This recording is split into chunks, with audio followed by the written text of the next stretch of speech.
Please wait until your aircraft is ready.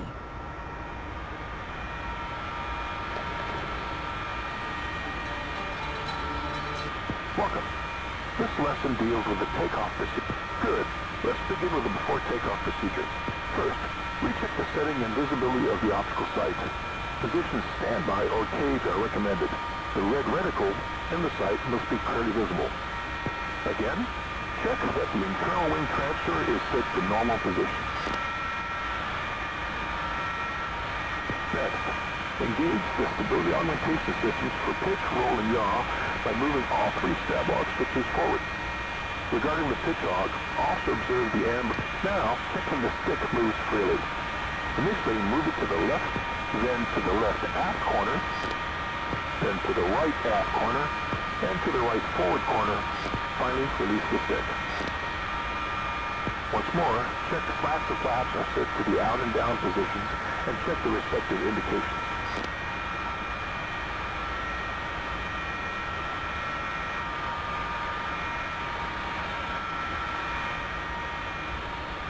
Set the anti-ice system as required for the current situation. Considering the Met report, no atmospheric or ground icing prevails, so you can leave it off. Once more, check that the pitch trim is set between 1 and 3 units nose down. Remember, 1 unit nose down. Now, check the fuel quantity. It should indicate around 11,000 pounds of fuel. Now it's time to close the canopies. First, I'll explain the procedure. It is important to make sure that the throttle levers are in the idle position. Otherwise, the canopies may not close sufficiently due to premature canopy seal inflation by the pneumatic system. Normally, the Wizzo closes his canopy first and checks his canopy out. Okay? Canopy closed, warning lights out, stripes aligned. Good. Now perform the final check of the warning lights. Move the warning lights test switch to the warning light test position and observe the following lights illuminated. The next step for the Wizzo is to set the ejection command selector as briefed. According to the briefing, we will use the both setting. I've already set and checked this.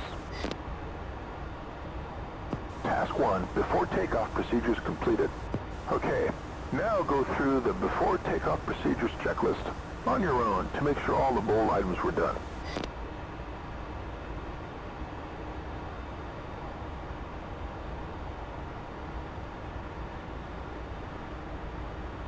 Good. Let's line up the aircraft on runway 07. Roger, I am taking comms command for now. Coventry Tower, Dodge 11, Radeon holding point, runway 07. Crest lineup, runway 07.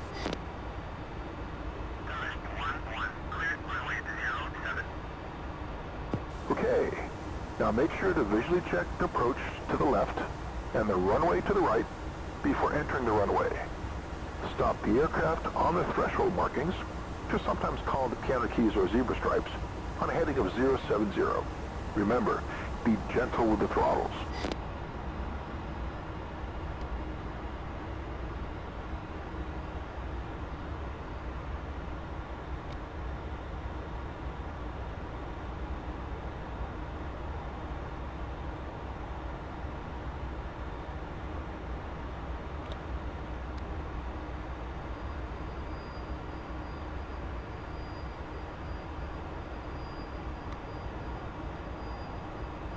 Task 2, runway lineup completed.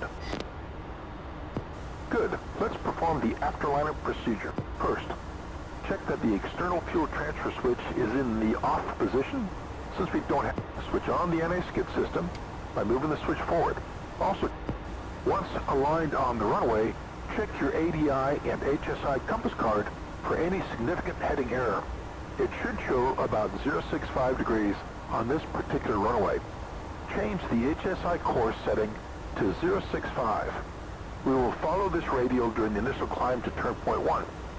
Note that the HSI course deviation bar will be shifted left because the TACAN. Next, switch pitot heat on by moving the pitot heat switch forward. Set IFF as required. The next step requires checking all circuit breakers in both cockpits. I've checked mine already, so you need to check the following CBs in your cockpit. Finally, check that all warning lights are off. In the case the master caution light illuminates, cancel it and check that it stays off after the reset. If it stays out, no alerts are due anymore.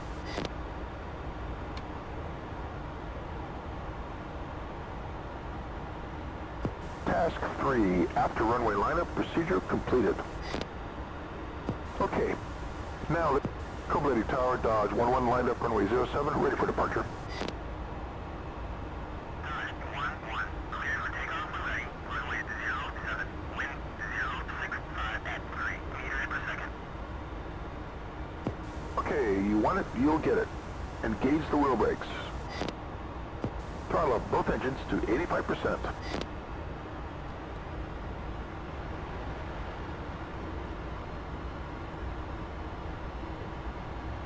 Check engine parameters.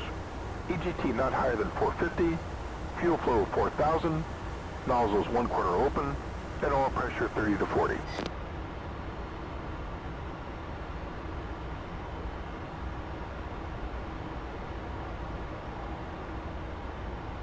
Okay, now release the wheel brakes and use nose gear steering gently if needed. Throttle up to full mill, engage afterburner if desired. Again, check EGT not higher than 600 and nozzles 1/4 in mill or full open in afterburner. 80 knots. Pull the stick full aft and hold it there. When the nose starts coming up, ease the stick forward to hold a 10 to 12 degree pitch attitude.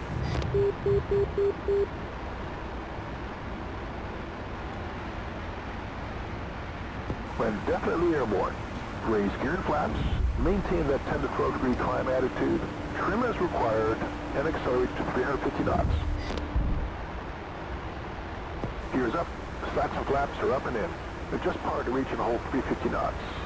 Continue climbing at the 10 to 12 degree pitch attitude. Follow the radial 065 until reaching 5 miles, which is waypoint 1.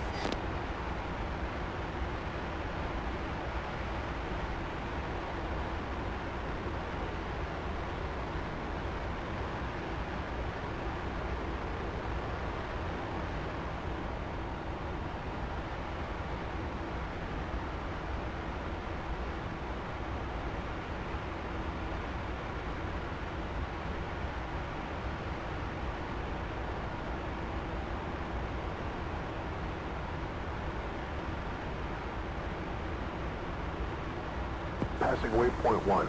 Turn right heading 108, climb to 4,000 feet or more. We will intercept radial 089 at 13 miles, which is waypoint 2. Adjust the HSI course setting.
Passing waypoint 2, fly heading 114 and climb to 33,000 feet. Adjust the pitch to hold 350 knots until Mach 0.9, then hold Mach 0.9. Switch the TACAN to channel 044X. We will intercept radial 166 at 28 miles. Adjust the HSI course setting.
Passing waypoint 3.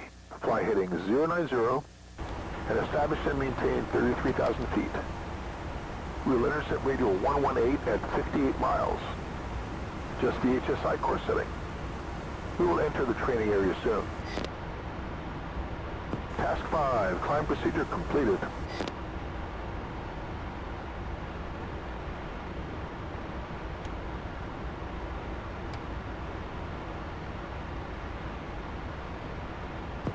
Okay, let's perform the cruise procedure. This procedure ensures correct system function at altitude. Therefore, it is necessary to set and check some important items. You may engage the autopilot in altitude hold mode when performing this procedure in order to have your hands free. First, set and check the altimeter. It should be set to the standard value of 29.92 already.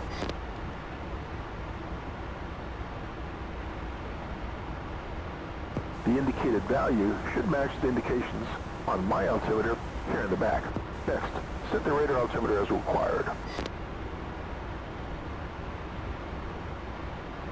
The next item is to check the ejection seat command selector position. According to the situation, I will leave it in the position both. Good.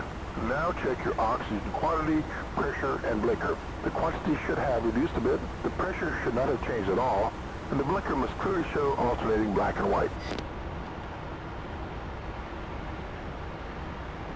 Furthermore, check the cockpit pressure indicator. It should show something between 10 and 15,000 feet. Check the fuel quantity and set the transfer switches according to the situation. Since we don't have external tanks loaded, no change is required. Check the standby compass to see that it matches the HSI heading.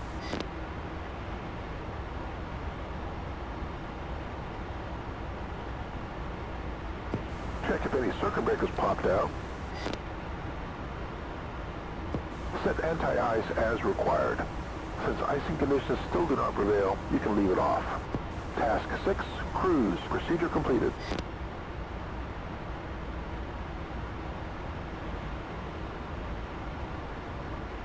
Well done, this concludes this lesson. Now make sure to stay within the training area, to fly above 15,000 feet, to respect aircraft limitations. Don't do anything stupid, because otherwise, I will show you that I have a master's degree in electronics and eject you out of this airplane.